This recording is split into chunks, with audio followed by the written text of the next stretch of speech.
আসসালামু আলাইকুম। আশা করি সকলে ভালোই আছেন। আমরা এখন রওনা দিয়েছি ভোলাগঞ্জ সাদা পাথরের উদ্দেশ্যে। অনেক ঘোরাঘুরি করে মজা করব। তো আপনারা সম্পূর্ণ ভিডিওটি দেখতে আমাদের সাথেই থাকুন এবং সেই সাথে আমার পেজটা ফলো করে রাখবেন। আর ভিডিও ভালো লাগলে লাইক, কমেন্ট এবং শেয়ার করে পাশে থাকবেন। এই যে ব্রিজটা দেখতে পাচ্ছেন, এই ব্রিজটার নাম হলো নতুন ব্রিজ। এটা আরও 10 বছর আগে তৈরি হলেও এখানে নতুন করে কোনো ব্রিজ তৈরি হয় না, যার কারণে এটার নাম নতুন ব্রিজই থেকে গেছে। আমাদের প্রাইমারি স্কুলে একটা স্যার ছিল, যে স্যার পড়াইতে পড়াইতে বৃদ্ধ হয়ে গেছে, কিন্তু ওনার ওই নতুন উপাধিটা আর যায় নাই। ঠিক ব্রিজটার ক্ষেত্রেও এরকমই ঘটেছে। এখন সকাল 8:30 বাজে। আকাশের ভিউটা দেখেন, চারিদিকে গাছপালা, সূর্য অল্প অল্প উঠছে, মানে মোটামুটি উঠছে, কিন্তু ওই পরিমাণ রোদ পড়ে নাই, যার কারণে মানে সব কিছু এত পরিষ্কার আর এত সুন্দর লাগতেছে, মানে অসাধারণ। আমরা এখন আমাদের গাড়িটা একটা জায়গায় থামিয়েছি, একটা রেস্টুরেন্টের পাশে। এখন হলো আমরা সকালের খাবারটা খাবো, এই জন্য একটা ব্রেক নিয়েছি। আর এখানে একটা বিষয় দেখেন, ইসরায়েলের পতাকাটা পায়ের নিচে আর্ট করে রেখেছে, এটা আসলে খুবই ভালো লাগছে। আমরা মোট আসছিলাম 18 জন, 2টা গাড়ি ছিল, ছোট গাড়ি, যাক ভালোই লাগছে। এখন আমরা নাস্তার জন্য সবাই প্রস্তুত। খাবার অর্ডার দেওয়া হয়েছে, এই যে বড় ভাই। আমরা মোট ছিলাম 18 জন। অধিকাংশ সবাই প্রায় চিকেন খিচুড়ি অর্ডার করা হয়েছিল, আর 3-4 জন রুটি। এই যে হলো আর এক টেবিল। মোট আমরা 18 জন ছিলাম। আর খাবারের কথা কি বলবো, সিলেটের খাবারটা খুব ভালো ছিল। সকালের নাস্তাটা খুব ভালো লাগছে, খাবারের স্বাদ ভালো ছিল। এরপর আবার আমরা রওনা দিলাম। এখন আমরা মূল সিলেট সদর থেকে সামনে চলে আসছি। দেখতে পাচ্ছেন ছোট ছোট টিলা পাহাড়, যেখানে যেই ছোট ছোট পাহাড়গুলোতে চায়ের বাগান তৈরি করা হয়েছে বা চা গাছ লাগানো হয়েছে। সিলেটের শহর ছেড়ে যতই আপনি ভিতরে যাবেন, যতই গ্রামের দিকে যাবেন, ততই মানে সৌন্দর্যে ভরপুর, অসাধারণ। ছোট ছোট পাহাড়, চা বাগান, সবুজে ঘেরা। আর এই কারণেই সিলেটে বেশি বৃষ্টিপাত হয়। সিলেট একটু নিচে, মানে সমতল ভূমিটা একটু নিচেই মনে হচ্ছিল, যে এমনিতে পাহাড় পর্বত আছে, আর এমনি জায়গাগুলো একটু নিচু নিচু। সিলেট হলো ঘোরার জন্য এত সুন্দর একটা জায়গা, এত সুন্দর পরিবেশ, মানে রাস্তার ভিউ, গাছপালা চারদিকে, মানে অসাধারণ। আর এখানে বেশি একটা ফসল উৎপাদন হয় না, যেমন এখন তো বেশি একটা বৃষ্টি হয় নাই, তাই দেখা যাচ্ছে যে ওই জমিগুলোর মধ্যে পানি জমে গেছে। একটু ধান উৎপাদন হয়, মানে অল্প কিছু ফসল এখানে উৎপাদন হয়। আমাদের এদিকে যা অনেক ফসল উৎপাদন হয়, কিন্তু এদিকে অতটা হয় না, যা বোঝা গেল। ঘোরার জন্য আসলে সিলেট অতুলনীয়, অসাধারণ জায়গা। এই দেখেন কত সুন্দর চা পাতা, ছোট ছোট টিলা পাহাড়। এখন আমরা সেই গন্তব্যের খুব কাছে চলে আসছি। ওই যে দেখা যাচ্ছে বড় বড় পাহাড়, এখানে কিন্তু অনেক স্তরে পাহাড় আছে, এটা অতটা ভালো বোঝা যাচ্ছে না। আর এই পাহাড়গুলো কিন্তু বাংলাদেশের একবারে শেষ প্রান্তে, মানে ওই পাহাড়টা হলো ইন্ডিয়ায়। আমরা গাড়িটা থামিয়েছি, এখন আমরা এখান থেকে কিছুটা হেঁটে সামনে এগিয়ে যাব নদী পার হওয়ার জন্য। আমাদের আরেকটা গাড়ি বেশ কিছু সময় আগে আসছিল, যার কারণে ওনারা সামনের দিকে এগিয়ে গেছে। এখানে বেশ কিছু দোকানপাট আছে, এখানে আপনার প্রয়োজনীয় সকল জিনিসপত্র পেয়ে যাবেন।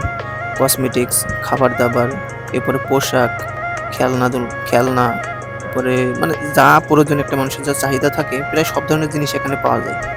এটা হচ্ছে আমাদের মানে সেকশনের সবথেকে বড় সিনিয়র বড় ভাই, ফোরম্যান। আর আমরা ঘুরতে গেছিলাম, এটা হলো দেখেন ভিউটা কত সুন্দর। ভোলাগঞ্জ সাদা পাথরের যে ভিউ, এখান থেকে দেখেন আকাশ, পাহাড়, মানে অসাধারণ। এখন আমরা সামনের দিকে যাচ্ছি নদীটা পার হওয়ার জন্য। আমাদের এটা আসলে নদী না, হাওরের মতো। এইখানে যে পানি জমে বা গর্ত তৈরি হয়েছে, এটা আসলে বালি পাথর তুলতে তুলতে এই গর্তগুলো তৈরি হয়েছে। আর আজকে মানুষের চাপ বেশি, কারণ যে শ্রমিক দিবসের যে সরকারি ছুটি ছিল 3 দিন, যার কারণে মানুষের চাপ অনেকটা বেশি ছিল। আর ইতিমধ্যে আমাদের নৌকা ভাড়া করা হয়ে গেছে। এখানে আসলে নৌকা নিয়ে কোনো কাপচাপ নাই, টিকিট কাটতে হয়, নৌকায় উঠতে হয়, দিয়ে যাবে, আবার একটা নির্দিষ্ট সময় নিয়ে আসবে। আমরা এক নৌকায় ছিলাম 8 জন। আমরা আসলে মানে খুবই ভালো লাগতেছিল, পরিবেশটা এত সুন্দর, কিন্তু অনেক রোদ ছিল, রোদের চাপ ছিল, কষ্ট হচ্ছিল। কিন্তু আসলে ঘুরতে গেলে কষ্ট হবে, আবার এই কষ্টটাকেও এনজয় করে নিতে হবে, আনন্দ উপভোগ করতে হবে। এখানে বিভিন্ন ধরনের মানুষের কাজ আছে, কেউ নৌকা চালাচ্ছে, মানে যাত্রী পারাপার করতেছে, যাত্রী বলতে সব তো পর্যটক এখানে। এরপরে কেউ আছে পানির মধ্যে থেকে বালু তুলতেছে, কেউ আছে পাথর তুলতেছে, বিভিন্ন ধরনের কাজ। আসলে ঘুরতে কার না ভালো লাগে। আর এখন আমাদের এমন একটা বয়স, এই বয়সে না ঘুরলে আর ঘোরাও হবে না। প্রচুর ঘুরতে হবে। টাকা না থাকলে টাকা ধার করে নিয়ে ঘুরতে হবে। সত্যি বলতে আমার কাছে কিন্তু টাকা নাই, বা আমরা যে কয়জন গেছি ট্যুরে, অধিকাংশ মানুষের কাছে টাকা ছিল না। একজনে সব টাকা ইনভেস্ট করছে, বেতন পাওয়ার পরে সবাই দিয়ে দেবে। এখন হলো জুতা হাতে নিয়ে কিছুটা পর সামনের দিকে এগিয়ে যাচ্ছি, কারণ আমাদের কাছে আমরা গাড়িতে ব্যাগটা কিছু রাখি নাই। সব কিছু নির্দিষ্ট একটা জায়গায় রেখে তারপরে যেহেতু আমরা পানিতে নামবো, এই জন্য আমরা সব কিছু জুতা টুটা খুলে হাতে নিয়ে সামনের দিকে এগিয়ে যাচ্ছিলাম। ওই যে দেখেন দুইটা জার্সি গরু গৌড়াগৌড়ি করতেছিল, এটা দেখে খুব হাসি পাইতেছিল। যাই হোক, সবাই আসলে এনজয় করতে আসছে এখানে, যার যে ইচ্ছা তাই করুক। সকল মানে যে যেভাবে পারে সেই সেভাবে মজা করুক, কোনো সমস্যা নাই। তবে একটা বিষয় কি, এই জায়গাটা আসলে মানে দেখার মতো ওরকম কিছু নাই, তবে যেটুকু আছে এটুকু অনেকটা। এই যে যে পানিটা দেখতে পাচ্ছেন এত স্বচ্ছ, এত পরিষ্কার, এটা হলো পাহাড়ের যে ঝর্ণার পানি। ওই পানিটাই ওই ইন্ডিয়ায় যে পাহাড়গুলো আছে ওই পাহাড় থেকে বেয়ে বেয়ে এইদিকে বাংলাদেশে ঢুকছে। আর আমার মনে হচ্ছে কি, মানে যেটা আমাকে কেউ বলে নাই, তবু আমি ভাবতেছিলাম যে ওই ইন্ডিয়ার যে পাহাড়গুলো আছে, বা এরই ওই পাহাড়ের ওই পারেই হয়তো ইন্ডিয়ার একটা বাঁধ দিয়ে রাখছে, যেই বাঁধের পানি ছেড়ে দেয় আর সিলেট শহর ভেসে যায়। খুবই ভালো একটা জায়গা, অনেক ভালো লাগছে ঘুরতে। এখানে বলছিল সাদা পাথর, কিন্তু এর ভিতরে যে কালা পাথর, এই কালা পাথর মিক্স করলো কেডা? এর জন্য কে দায়ী? জামাত, বিএনপি নাকি আওয়ামী লীগ? আমি এটাই বুঝতে পারতেছিলাম না। এরপরে আমরা সবকিছু রেখে সবাই পানির মধ্যে নামলাম, ঘোরাঘুরি করলাম। যে জায়গা দিয়ে আমরা এখানে প্রবেশ করছি ওইখানে পিছলে ছিল না, কিন্তু এই জায়গাগুলোই পানি বেশি, মানুষও আছে, কিন্তু তবুও অনেক পিছলা। চলতে ফিরতে খুব সমস্যা ছিল, পা দাঁড়াচ্ছিল না, পড়ে যেতে হচ্ছিল, মানে একটা আতঙ্ক সবসময় একটা ভয় ভয় কাজ করছিল যে পড়ে গেলে তো ব্যথা পাইতে হবে। যেহেতু পাথর দেখেন, খুব মানে সমস্যা হচ্ছিল। সবাই আসলে খুব এনজয় করেছি, খুব আনন্দ করেছি। আসলে আমরা আমাদের তো টাকা পয়সা এমনিতেই কম, মাসে মাসে তো আমরা ট্যুর দিতে পারবো না, কিন্তু বছরে 2-3টা ট্যুর দেওয়া আসলে খুব ভালো। তাহলে ভালো লাগে, ঘুরলে মন মানসিকতা ফ্রেশ থাকে। এই পৃথিবীটা যে এত সুন্দর করে আল্লাহ সৃষ্টি করছে, এটা হলো জান্নাতের একটা নমুনা। যত ঘুরবেন, যত দেখবেন, মন মানসিকতা ভালো থাকবে, জ্ঞান বৃদ্ধি পাবে, কোনো জায়গা সম্পর্কে ধারণা হবে, মানুষের সম্পর্কে ধারণা হবে। তো এখন আমরা গ্রুপ ফটো তুললাম, ভিডিও করলাম। আসলে ঘুরতে কার না ভালো লাগে, কিন্তু কেউ সময়ের কারণে পারে না, কেউ টাকার কারণে পারে না, কেউ মানে শরীরের সাথে পেরে দেয় না, পরিশ্রম বেশি হয়ে যায়, অনেক সমস্যা, অনেক মানুষের জীবনে অনেক ধরনের অনেক সমস্যা থাকে। কিন্তু তবুও আসলে সব কিছুকে উপেক্ষা করেও আমাদের ঘোরা উচিত। এই জায়গায় যে কত মানে ঢাকার থেকে গেছে মানুষ, এরপরে কুষ্টিয়া থেকে গেছে, কত দূর দূর থেকে এখানে মানুষ গেছে এই দিনকে।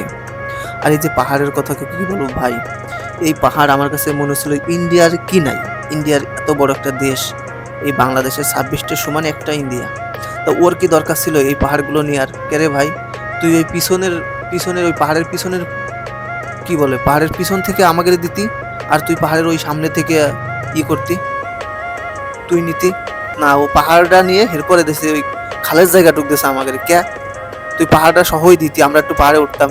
এই পাহাড়ে দেখে আমার শুধু মন চাচ্ছিল আমি পাহাড়ে উঠি, কিন্তু আসলে ওখানে উঠলে তো বিএসএফ আবার ফুটো কেটে দেবে।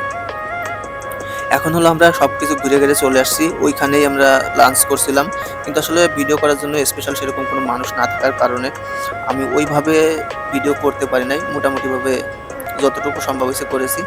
এখন আমরা সিলেটে 5 ভাই রেস্টুরেন্টে, মানে এটা কি বলে, লাঞ্চও বলতে পারেন, লাঞ্চ না আসলে, ইচ্ছা ছিল রাতে খাবো, কিন্তু সেভাবে সুযোগ সুবিধা হয় নাই একটু ঝামেলার কারণে, যার কারণে আমরা বিকাল 4টার দিকে 5 ভাই রেস্টুরেন্টে খেতে আসছিলাম। এখানে খাবারটা আসলে সিলেটের খাবার যা বুঝলাম মোটামুটি ভালো, রান্না টান্না ভালো ছিল। আমরা নিয়েছিলাম পোলাওর ভাত, আর ছিল খাসির মাংস, আর 2-1 জন ছিল মুরগি মাংস খেয়েছিল। খাবারের বেশ সুস্বাদু ছিল, খাবারে ছিল খাসির মাংস, এরপরে এমনি কি মাছ জানি ভর্তা ছিল, শুটকি মাছের ভর্তা ছিল, এরপরে আলু ভাজি ছিল, টমেটোর চাটনি ছিল, মোট কথা যা যা ছিল মানে সবকিছু স্বাদ ভালো ছিল, ডাউল ছিল, সবকিছু স্বাদই ভালো ছিল। খাবার আসলে সত্যিই ভালো লাগছে। এখন আমাদের খাওয়া দাওয়া শেষ, আমরা এখন বিল পেমেন্ট করে চলে যাব। আমরা এখন আবার গাড়ির কাছে যাব এবং আমরা বাসার উদ্দেশ্যে রওনা হব। এই যে ধরো বিকেলের ভিউটা, মানে এই টাইমটা যদি আমরা ওই পর্যটক স্পটে যদি আমরা থাকতে পারতাম তাহলে আসলে মজাটা অন্যরকম পর্যায়ে যাইতো, অসাধারণ একটা ভিউ পাইতাম। তো আজকে এ পর্যন্তই, অনেক কথাই বললাম। ভালো লাগলে ভিডিওটা লাইক কমেন্ট শেয়ার করে পাশে থাকবেন। দেখা হবে নতুন কোনো ভিডিওতে।